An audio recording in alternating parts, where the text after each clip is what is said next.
Na minha casa, a prosperidade tem cheiro de café e de medo.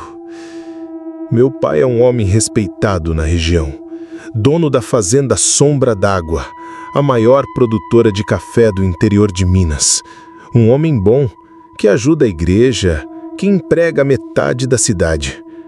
Mas uma vez por mês, na noite de lua cheia, ele se torna outra pessoa. O ritual é sempre o mesmo. Ele espera todo mundo ir dormir. Então ele vai até a sala de jantar, onde fica o retrato antigo do meu bisavô, o fundador de tudo isso. Ele abre um fundo falso no assoalho e tira de lá uma pequena caixa de madeira escura, toda entalhada com símbolos que eu não entendo. E de dentro da carteira, ele tira uma foto. Uma foto minha, 3x4, daquelas de documento. Ele coloca a foto dentro da caixa, fecha e a leva para a varanda. Lá ele a deixa em cima de uma pequena mesa de pedra, virada para a plantação escura. E então ele volta para dentro, se tranca no escritório e só sai quando o sol nasce. Na manhã seguinte, a caixa continua lá, mas a foto sumiu. Eu sou a Clara, tenho 17 anos. Moro nessa fazenda desde que nasci, com meu pai, minha mãe e minha avó, que mal sai do quarto. A vida aqui deveria ser tranquila, mas não é, especialmente para mim. Depois dessas noites eu acordo me sentindo vazia, cansada, como se não tivesse dormido nada, e com uma sede que água nenhuma parece matar. Minha pele fica pálida, meus lábios secos. A minha mãe diz que é anemia. O médico diz que meus exames estão normais, mas eu sei que não estão. A pior parte são os sonhos, ou a falta deles. Eu não sonho mais. Em vez disso, eu acordo no meio da noite, sentada na cama, com um caderno e um lápis na mão. E nas folhas, desenhos que eu não me lembro de ter feito. Rabiscos feios de uma figura alta, seca, com galhos no lugar de braços e pernas. Uma coisa torcida como uma árvore morta pela seca. Minha avó, vó Amélia, é a única que parece entender. Ela fica no quarto dela olhando pela janela e às vezes, quando eu entro para levar o chá, ela segura minha mão. A mão dela é fria e seca. Cuidado com a sede, minha neta. Ela sussurra, os olhos cheios de um medo antigo. Ela bebe a nossa sombra. Eu nunca entendi o que ela queria dizer. Sombra. Mas ultimamente o cansaço piorou. Comecei a ter tonturas. Outro dia na escola, eu desmaiei.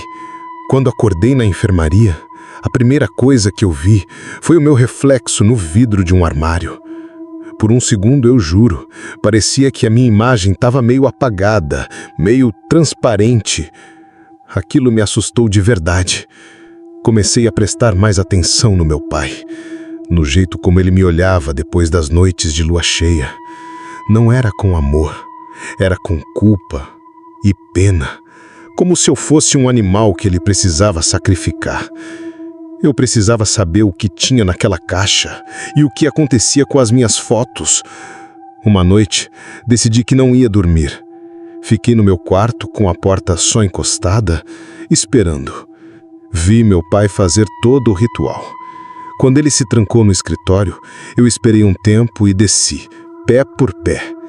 Fui até a varanda.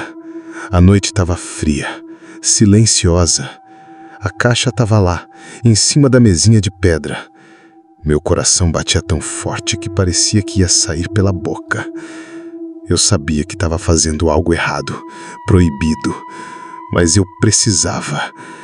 Estendi a mão trêmula e abri a caixa. Minha foto estava lá dentro. Mas não era só isso. Havia uma camada fina de poeira seca no fundo. Uma poeira que parecia terra ressecada. E quando eu toquei na foto, senti um frio horrível. A minha imagem no papel parecia mais velha, mais pálida do que a original. Foi quando eu ouvi um barulho vindo da plantação. Um som de galho seco se quebrando, se arrastando. Um som que não era de nenhum bicho que eu conhecia. O medo me paralisou. Olhei para a escuridão entre os pés de café e vi. Por um instante, a luz da lua mostrou. Era a figura dos meus desenhos, alta, seca, retossida, um homem-árvore feito de gravetos e desespero. Ele estava parado lá, me olhando. Eu não vi olhos, mas eu senti que ele me via. E ele estava vindo. Soltei a caixa no chão e corri para dentro de casa, chorando de pânico. Me tranquei no quarto e me enfiei debaixo das cobertas, tremendo. Eu não sabia o que era aquela coisa, mas eu sabia de uma coisa. Ela queria a foto. Ela me queria. A prosperidade da minha família não vinha do café. Vinha de um acordo. E eu era o pagamento. No dia seguinte, eu não consegui nem levantar da cama. A sede era insuportável. Meu corpo doía. Meu pai entrou no quarto. Ele viu meu rosto, o pavor nos meus olhos. Ele sabia que eu sabia. Clara, minha filha, ele começou a dizer, a voz falhando. O que é aquela coisa, pai? O que você dá para ela? Ele não respondeu. Apenas sentou na beira da cama e começou a chorar. E no choro dele eu tive a minha resposta. Ele fazia aquilo por obrigação, por um medo maior que o amor que sentia por mim. Eu precisava de respostas de verdade, e só havia um lugar onde eu poderia encontrá-las: o quarto da avó Amélia. Esperei meu pai sair e me arrastei até lá. Ela estava sentada em sua cadeira de balanço, como sempre. Vó, me conta, por favor, o que é a coisa da seca? O que ela quer comigo? Ela olhou para mim e pela primeira vez vi força no seu olhar cansado. Ela apontou para um baú velho de madeira no pé da cama dela. A resposta está aí. Mas o conhecimento traz um peso, minha neta. Um peso que eu não tive coragem de carregar. Abri o baú. Dentro, por baixo de roupas de cama antigas, havia um diário. Capa de couro, amarelado pelo tempo. Era dela. Comecei a ler, e cada palavra era um pedaço do quebra-cabeça do nosso inferno particular. Ela contava a história do meu bisavô. Décadas atrás, a fazenda quase faliu. Uma seca terrível, a pior da história, estava matando todo o café. Ele estava desesperado, e numa noite, no meio da plantação seca, a coisa apareceu. Ela se apresentou como o sedento, o corpo seco, uma alma tão ruim que nem a terra a quis, condenada a vagar, seca e faminta por vida. Ele fez uma proposta: chuva, prosperidade, as melhores colheitas que a região já viu. Em troca, ele queria a sombra da primeira filha de cada geração, a vitalidade, a energia. Uma foto uma vez por mês era o suficiente para ele se alimentar. Meu bisavô, para salvar a fazenda, aceitou. O diário contava como a irmã mais velha da minha avó foi a primeira. Ela foi definhando, ficando pálida e fraca, até que um dia, simplesmente, não acordou mais. A minha avó era a segunda filha, então sobreviveu. Mas o medo a acompanhou a vida toda. Depois foi minha tia, irmã do meu pai, que morreu de uma doença misteriosa quando era adolescente. E agora, era eu. Mas havia mais. Em uma das últimas páginas, com a letra trêmula, minha avó escreveu sobre uma fraqueza. A criatura era antiga, presa a regras antigas. Ela era obrigada a cumprir sua palavra e tinha medo de uma coisa: ferro bento. Um crucifixo de ferro abençoado que ficava na antiga capela da fazenda poderia feri-la. Fechei o diário. O cansaço tinha sumido. No lugar, uma raiva fria tomou conta de mim. Por gerações, as mulheres da minha família foram sacrificadas em silêncio. E eu não ia ser a próxima. Fui até a capela abandonada nos fundos da propriedade.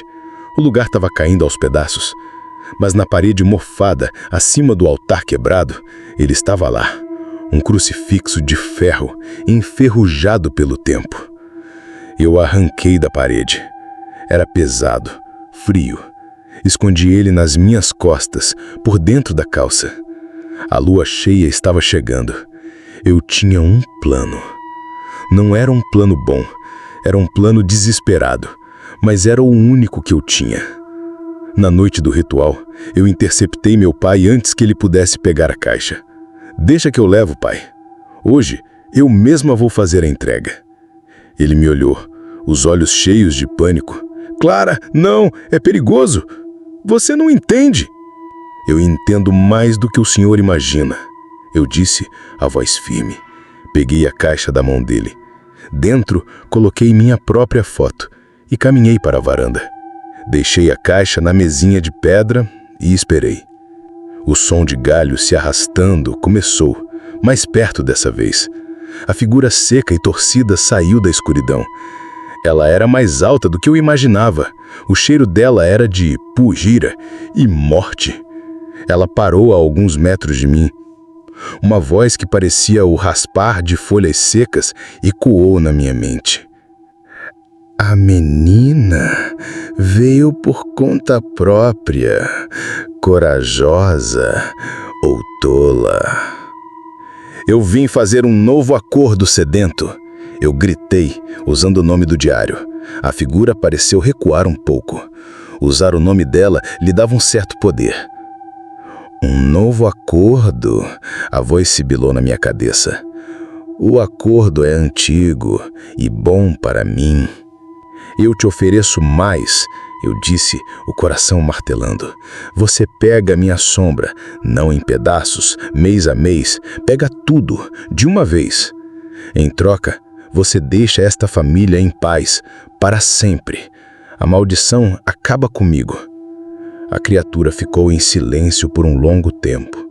Eu podia sentir a sua sede, a sua ganância. A proposta era tentadora demais. Tudo de uma vez, ela sussurrou. E a linhagem fica livre. Aceito. Ela começou a se mover na minha direção, os dedos de galho se esticando. Era a hora. Mas para selar o acordo, eu disse, tentando manter a voz firme, você precisa me tocar, como manda a tradição antiga. A criatura parou na minha frente. Um de seus braços de madeira se levantou, a mão de gravetos vindo em direção ao meu rosto. Eu fechei os olhos. O cheiro de terra seca era sufocante. No momento em que seus dedos tocaram minha testa, eu puxei o crucifixo de ferro das minhas costas e o pressionei com toda a minha força contra o peito dela. Um grito saiu, não na minha mente, um grito real, agudo e desumano que rasgou a noite. Onde o ferro tocou, fumaça começou a sair. A criatura se debateu, tentando se soltar, mas eu não larguei. A sede dela, a ganância dela, a tinha feito cair na armadilha. O acordo está selado, eu gritei por cima do barulho. Você aceitou acabar a maldição, e eu aceito o meu lado. Houve um clarão de luz, como um relâmpago. Fui jogado para trás. A criatura de galhos pegou fogo, queimando numa chama que não fazia calor. Ela virou cinzas em segundos e o vento da noite as levou para longe. Caí no chão, exausta. A sede tinha sumido. Eu me sentia fraca, como se tivesse corrido uma maratona, mas eu me sentia inteira, pela primeira vez em muito tempo. Meu pai correu para a varanda, os olhos arrancalados. Ele me ajudou a levantar. Nós não dissemos nada. Apenas olhamos para a plantação de café, que agora parecia apenas uma plantação. O medo tinha ido embora. A sombra que pairava sobre a nossa família por gerações tinha finalmente se dissipado. Eu paguei um preço. Meu corpo levaria tempo para se recuperar. Mas a dívida estava finalmente paga.